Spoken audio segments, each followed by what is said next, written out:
Uma produção WGBH Boston associada a Harvard University. Qual a coisa certa a fazer?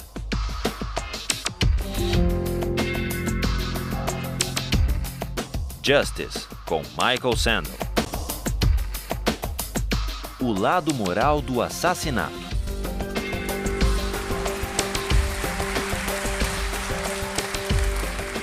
This is a course about justice, and we begin with a story. Suppose you're the driver of a trolley car, and your trolley car is hurtling down the track at 60 miles an hour, and at the end of the track, you notice 5 workers working on the track. You try to stop, but you can't. Your brakes don't work. You feel desperate because you know that if you crash into these 5 workers, they will all die. Let's assume you know that for sure. And so you feel helpless until you notice that there is, off to the right, a side track. And at the end of that track, there's one worker working on the track. Your steering wheel works, so you can turn the trolley car, if you want to, onto the side track, killing the one, but sparing the 5. Here's our first question. What's the right thing to do? What would you do? Let's take a poll. How many would turn the trolley car onto the side track? Raise your hands. How many wouldn't? How many would go straight ahead? Keep your hands up, those of you who would go straight ahead. A handful of people would. The vast majority would turn. Let's hear first. Now we need to begin to investigate the reasons why you think it's the right thing to do. Let's begin with those in the majority who would turn to go onto the side track. Why would you do it? What would be your reason? Who's willing to volunteer a reason? Go ahead, stand up. Because it can't be right to kill 5 people when you can only kill 1 person instead. It wouldn't be right to kill 5 if you could kill 1 person instead. That's a good reason. That's a good reason. Who else? Does everybody agree with that reason? Go ahead. Well, I was thinking it's the same reason on 9/11. We regard the people who flew the plane into the Pennsylvania field as heroes because they chose to kill the people in the plane and not kill more people in big buildings. So the principle there was the same on 9/11. It's a tragic circumstance, but better to kill 1 and so that 5 can live? Is that the reason most of you had, those of you who would turn? Yes? Let's hear now from those in the minority, those who wouldn't turn. Yes? Well, I think that's the same type of mentality that justifies genocide and totalitarianism. In order to save one type of race, you wipe out the other. So what would you do in this case? You would, to avoid the horrors of genocide, you would crash into the 5 and kill them? Presumably, yes. You? Yeah. Okay, who else? That's a brave answer. Thank you. Let's consider another trolley car case and see whether those of you in the majority want to adhere to the principle, better that 1 should die so that 5 should live. This time you're not the driver of the trolley car, you're an onlooker. You're standing on a bridge overlooking a trolley car track. And down the track comes a trolley car. At the end of the track are 5 workers. The brakes don't work. The trolley car is about to careen into the 5 and kill them. And now, you're not the driver. You really feel helpless until you notice, standing next to you, leaning over The bridge is a very fat man. And you could give him a shove. He would fall over the bridge, onto the track, right in the way of the trolley car. He would die, but he would spare the 5. Now, how many would push the fat man over the bridge? Raise your hand. How many wouldn't? Most people wouldn't. Here's the obvious question. What became of the principle? Better to save 5 lives even if it means sacrificing 1. What became of the principle that almost everyone endorsed in the first case? I need to hear from someone who was in the majority in both cases. How do you explain the difference between the two? Yes? The second one, I guess, involves an active choice of pushing the person down, which I guess that person himself would otherwise not have been involved in this situation at all. And so to choose on his behalf, I guess, to involve him in something that he otherwise would have escaped is, I guess, more than what you have in the first case, where the 3 parties, the driver and the 2 sets of workers, are already, I guess, in the situation. But the guy working, the one on the track off to the side, he didn't choose to sacrifice his life any more than the fat man did he? That's true, but he was on the tracks. And you... This guy was on the bridge. Go ahead, you can come back if you want. All right, it's a hard question. All right, you did well. You did very well. It's a hard question. Who else can find a way of reconciling the reaction of the majority in these 2 cases? Yes? Well, I guess in the first case, where you have the 1 worker and the 5, it's choice between those 2, and you have to make a certain choice, and people are going to die because of the trolley car, not necessarily because of your direct actions. The trolley car is a runaway thing, and you're making a split-second choice, whereas pushing the fat man over is an actual act of murder on your part. You have control over that, whereas you may not have control over the trolley car. So I think it's a slightly different situation. All right, who has a reply? No, that's good. Who has a way? Who wants to reply? Is that a way out of this? I don't think that's a very good reason, because you choose to, it's either way you have to choose who dies, because you either choose to turn and kill the person, which is an active conscious thought to turn, or you choose to push the fat man over, which is also an active conscious action. So either way you're making a choice. Do you want to reply? Well, I'm not really sure that that's the case. It just still seems kind of different, the act of actually pushing someone over onto the tracks and killing him. You are actually killing him yourself. You're pushing him with your own hands. You're pushing him. And that's Right. different than steering something that is going to cause death into another. You know, it doesn't good. really sound right saying it now. No, it's good. But I'm up here. It's good. What's your name? Andrew. Andrew. Let me ask you this question, Andrew. Yes. Suppose standing on the bridge next to the fat man, I didn't have to push him. Suppose he were standing over a trap door that I could open by turning a steering wheel like that.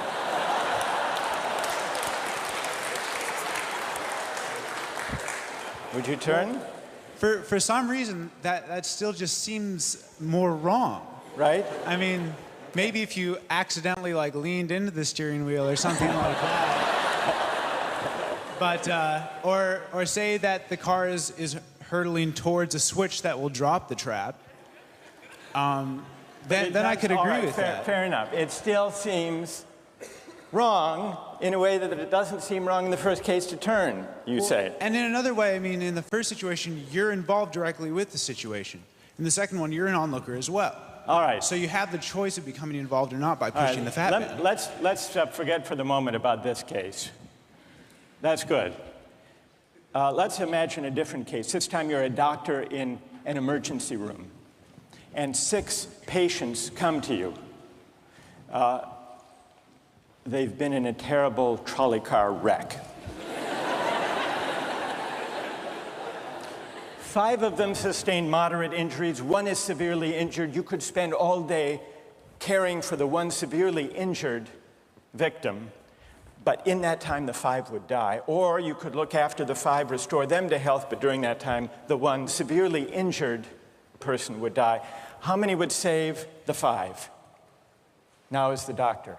How many would save the 1? Very few people. Just a handful of people. Same reason, I assume. 1 life versus 5? Now consider another doctor case. This time you're a transplant surgeon, and you have 5 patients, each in desperate need of an organ transplant in order to survive.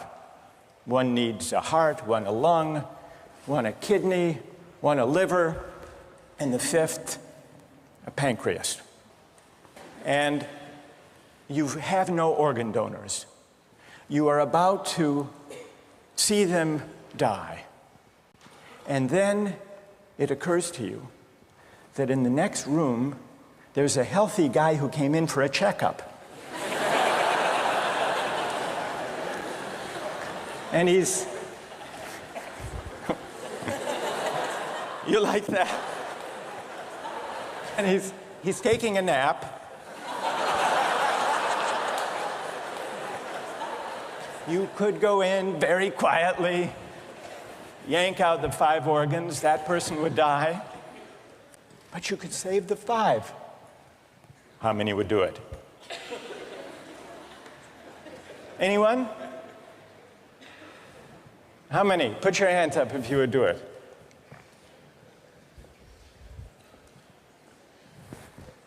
Anyone in the balcony? You would? Be careful, don't lean over too much. What? How many wouldn't? All right, what do you say? Speak up in the balcony, you who would yank out the organs. Why? I'd actually like to explore a slightly alternate possibility of just taking the 1 of the 5 who needs an organ who dies first, and using their 4 healthy organs to save the other 4. That's a pretty good idea. That's a great idea, except for the fact that you just wrecked the philosophical point. Well, let's step back from these stories and these arguments to notice a couple of things about the way the arguments have begun to unfold. Certain moral principles have already begun to emerge from the discussions we've had. And let's consider what those moral principles look like. The first moral principle that emerged in the discussion said, the right thing to do, the moral thing to do, depends on the consequences that will result from your action. At the end of the day, better that 5 should live, even if 1 must die. That's an example of consequentialist moral reasoning. Consequentialist moral reasoning locates morality in the consequences of an act, in the state of the world that will result from the thing you do.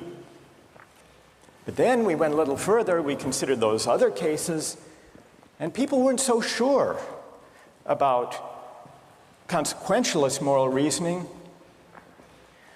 When people hesitated to push the fat man over the bridge or to yank out the organs of the innocent patient, people gestured toward reasons having to do with the intrinsic quality of the act itself.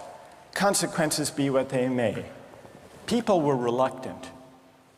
People thought it was just wrong, categorically wrong, to kill a person, an innocent person, even for the sake of saving 5 lives. At least people thought that in the second version of each story we considered.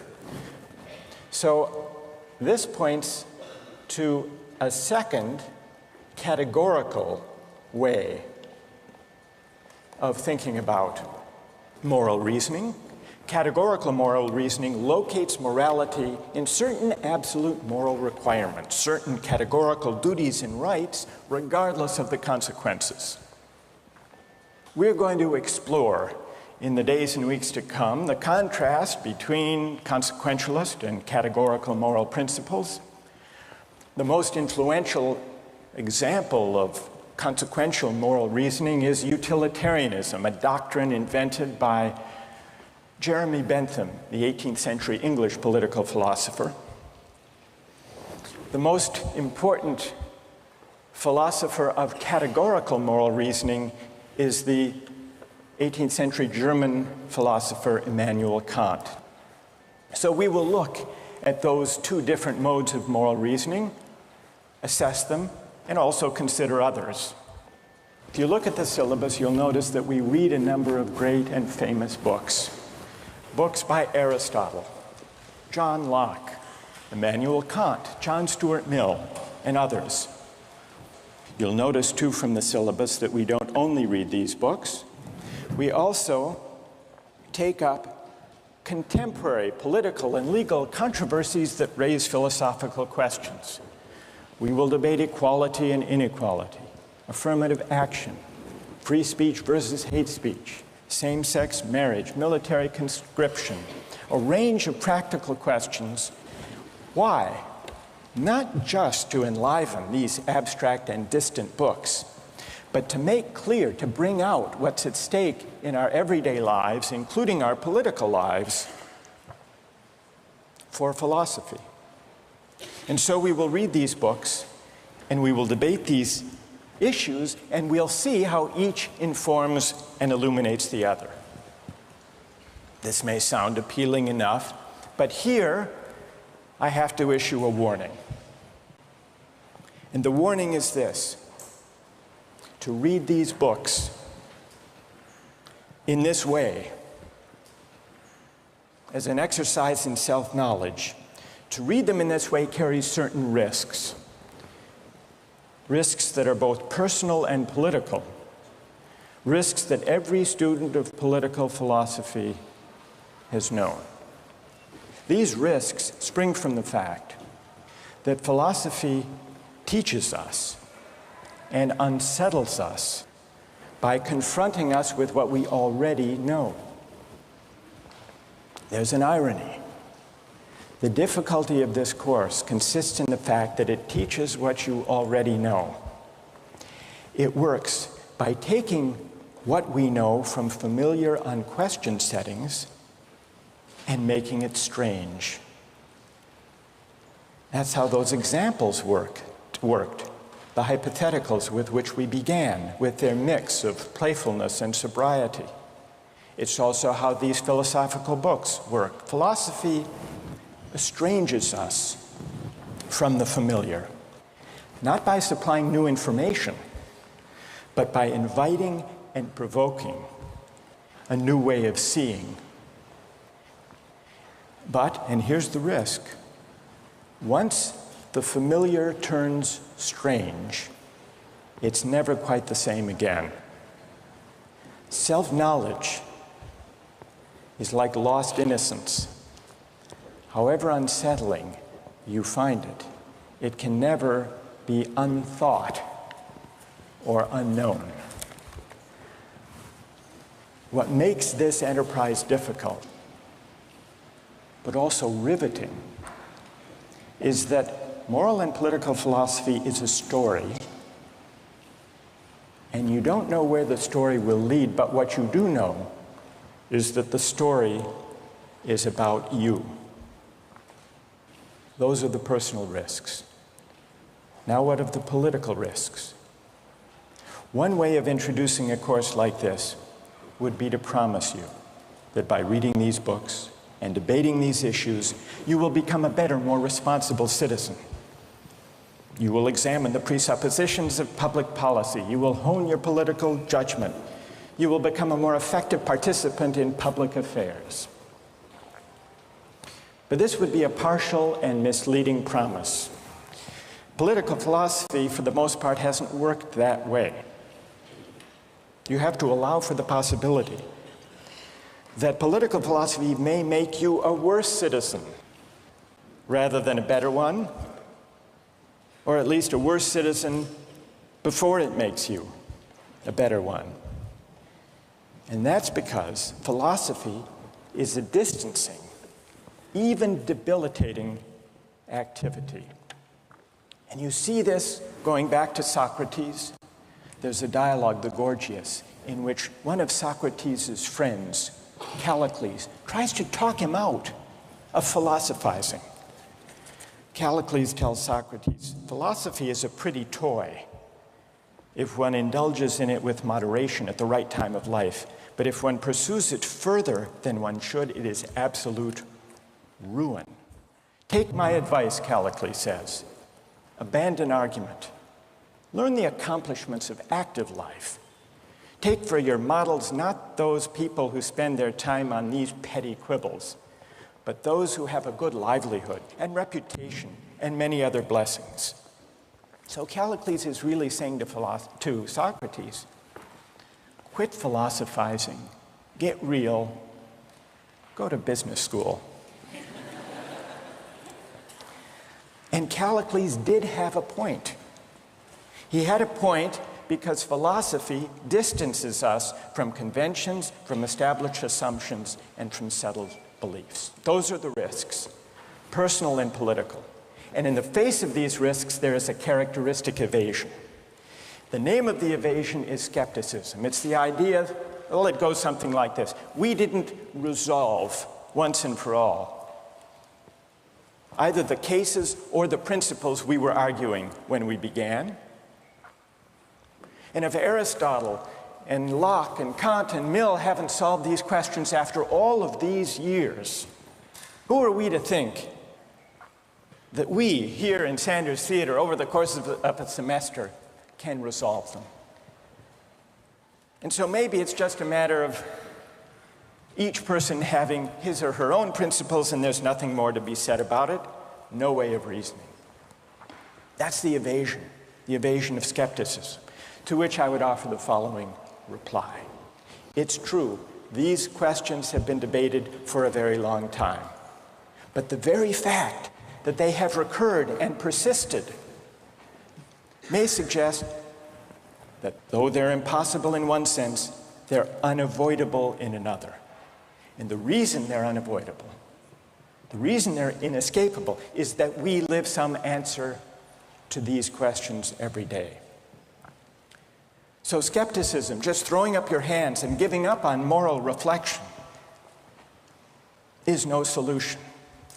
Immanuel Kant described very well the problem with skepticism when he wrote, "Skepticism is a resting place for human reason, where it can reflect upon its dogmatic wanderings, but it is no dwelling place for permanent settlement.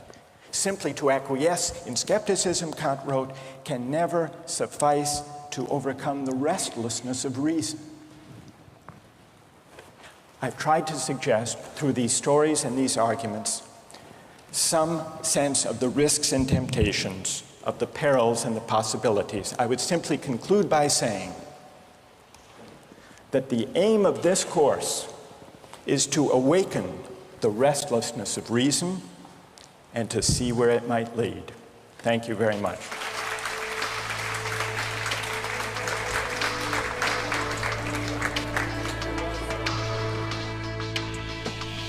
Like, in a situation that desperate, you have to do what you have to do to survive. You have to do what you have to do. You got to do what you got to do, pretty much. If you've been going 19 days without any food, you know, someone just has to take the sacrifice. Someone has to make the sacrifice, and people can survive. All right, that's good. What's your name? Marcus. Marcus. What do you say to Marcus?